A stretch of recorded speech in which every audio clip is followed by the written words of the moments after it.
Hi there. A very warm welcome to Universal Group of Institutions. I'm Nitika Dugal, Science and Tech faculty for UPSC, and today I have come up with a very important session based on 10 tips for all the UPSC aspirants who are aspirants or who are planning to be aspirants in future. These tips will change your life. These tips will help you get to your target with ease, simplicity, and with consistency.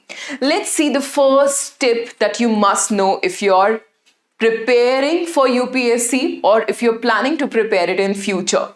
You must know how the exam structure looks like because see, when we talk about the prelims, the requirements of prelims is very different. When we talk about mains, yes, mains have a different requirement of your ability to write a subjective paper, and that too in the limited period of time. Then, of course, there is an interview. An interview requires completely different vocal communication skills, the all-round development, the all-round personality. Everything is taken care of in your interview. So you need to have objectivity, subjectivity, and all-round development. And that's why we say UPSC is one of the most esteemed papers of our country. Now, once you know the structure, how the pattern looks like, how many papers are there, how many optional papers are there, and if you want me to make a detailed video on just the structure, drop me the comments and I will come up with a detailed structure of all the 3 papers that are a part of UPSC. Then, once you're well acquainted with the structure, what next should you do? Well, next thing is you must build a strong foundation with NCERTs. Now, why is NCERT so important? Why can't you directly start with, let's say, Lakshmikant or any of the most important books of UPSC, huh? See, when you were in your school, you have been conditioned to study NCERT. I'm sure in one stage or the other, you have been a part of NCERT books. You have been studying NCERT books. So this will come very naturally to you. And yes, UPSC holds its roots in NCERT. So NCERT is a must. Okay? And you can pick up any NCERT depending on your choice to begin with, to get a flow. We do not expect the Rome was not built in a day. Your understanding will not be building in a day. No matter how negative this may sound, but this is a fact. And being a UPSC aspirant, knowledge of the facts, knowledge of the subjectivity, knowledge of the skills required to bridge the gap between the subjectivity and objectivity is very crucial. Very crucial. Okay? So, please do start with NCERT. Now, newspaper is a third practice, which is a life practice that you would have to hold, that you would have to pick. Now, reading newspaper can be tricky. Initially, if you're not habitual of reading newspapers, initially, you may find it very intimidating. You may find it very difficult to read. You may not understand the context. But the beauty of newspapers is if you pick up any one article, you would see that article maybe after 2 days is reoccurring, is coming again. So you will always be able to connect the dots, which will help in the reinforcement of the concept. So newspaper reading is a must. Article reading, even if initially you're not understanding, read. And I would advise you to read it aloud. Okay?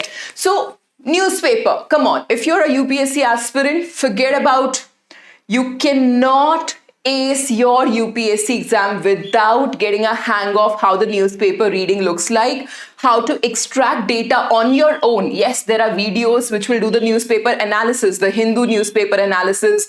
YouTube is filled with such videos, but you should have your own ability to decode a particular article into your own words. That actually determines how much knowledge, how much ability, the art of decoding is what you will be able to master only once you're reading the newspaper on your own. All right? Okay, then make a study plan. See, be it any of the competitive examination, without a study plan, it is like body without soul. So study plan, it can be if you're a nocturnal being, you like to wake up at nights, make a study plan accordingly. If you want to rise up early and plan, make a plan accordingly. If you're a working employee and study, make a plan accordingly. If you're a student, you have to spend full time. If you're taking a drop year and studying, you have to actually give all that you can.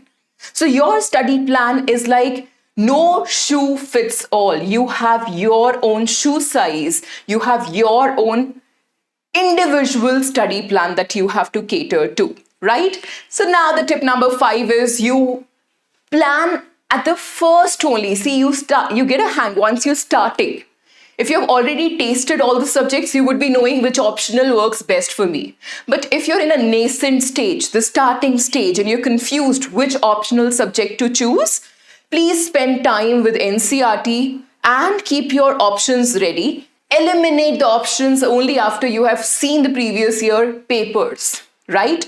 And just looking at the previous year paper, you would not be able to decide whether this subject is for me or not. So how will you be able to decide? Only once you've started writing the answers, you've attended some lectures. Maybe you can attend the lecture on the YouTube and realize whether I'm resonating with this optional subject or not. So choose your subject wisely. All right, this will make a huge difference, trust me. Even few marks makes a huge difference. So this is optional exam, a complete examination we are talking about. Now, once you've chosen your optional subject, you have to practice live answer writing. What do I mean by live answer writing? See, if I give you a question and I ask you to write about it, right? Just if I ask you about the nuclear power plant project in India, the 3-stage power plant project in India, you might take half an hour and give me the best piece of article, best piece of answer possible. But hey, you do not have half an hour in examination. You have to work on your structure, your framing, the facts, the important key points, and the articulation in 6 minutes, 6 to 7 minutes. Per question, you will be getting 6 to 7 minutes to write. So you have to be habitual of writing an answer in that time period. So when I say answer writing, it means hashtag the beauty of writing with speed. So it has to be with the speed that you should be able to write the best possible answer. Okay? Then, of course, you have to revise regularly. Revision is the key. The active recall is the key. Without active recall, you will not be able to contain the information.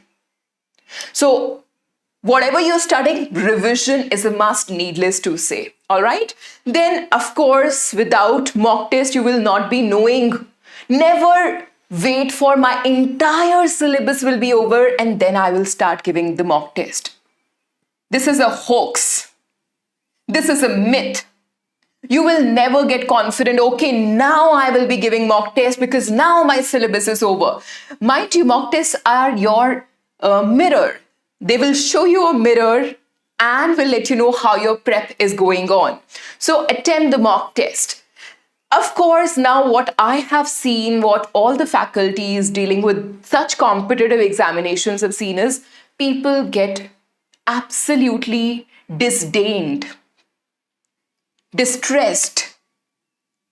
So there is no point of clearing an examination if it is taking toll here. There's no point whatsoever of clearing any examination if it is taking a mental toll, physical toll. You're gaining a lot of weight because you're eating without the necessary consciousness, without the necessary, you need to know what you're doing in your actions and your thoughts. You become what you consume. So It is not just valid for the food, but the content that you're watching on internet, the content you're watching on television, the content that you're reading in the books. So you will become that. So it is important that you become a vessel that can hold things with proper dignity, with proper requirement of the job, because the job requirement is, yes, it's going to be a stressful job, so you should know how to cope up with the stress that comes your way. So my advice is, do not just work for the outcome that I will become an IAS officer, I will become an IPS officer, I will be a part of the Indian Foreign Services. No, do not just think of that. I will be an IAS officer with best of my ability and with best of my mindset. Just do not focus on being, just after the profession, but also the need of the profession. All right? And the 10th tip, last but not the least, you have to stay motivated and consistent, and motivation will not come from outside. Today you're watching this video, might be that it motivates you a lot, but it is only the internal motivation that will take you a long way. All right? So stay motivated. Ask yourself the why. Why you want to become IAS officer, why you want to become an IPS officer, why you want to become an IFS officer, why you want to become an IRS officer. Whatever your target, your agenda, your ambition is, ask why. And if your why is clear, the how will ultimately be clear. You will ultimately be able to do it from your heart, from your soul, from your mind, from your entire body. So be consistent. If you're deciding to start now, give it a date, give it a time, and then there is no going back. Make sure you give whatever you can. So even if you're attempting, do not think that, okay, I have another attempt. Think that this is going to be my last attempt, and it's going to be an attempt that I will give my full energy to. 101%, nothing less. Don't say later on that I could have done it better if I would have studied more. No. Study more, do better. Whatever you're keeping for future, do it in the present. So with this, do let me know if you have anything to vent, anything to ask about UPSC examination.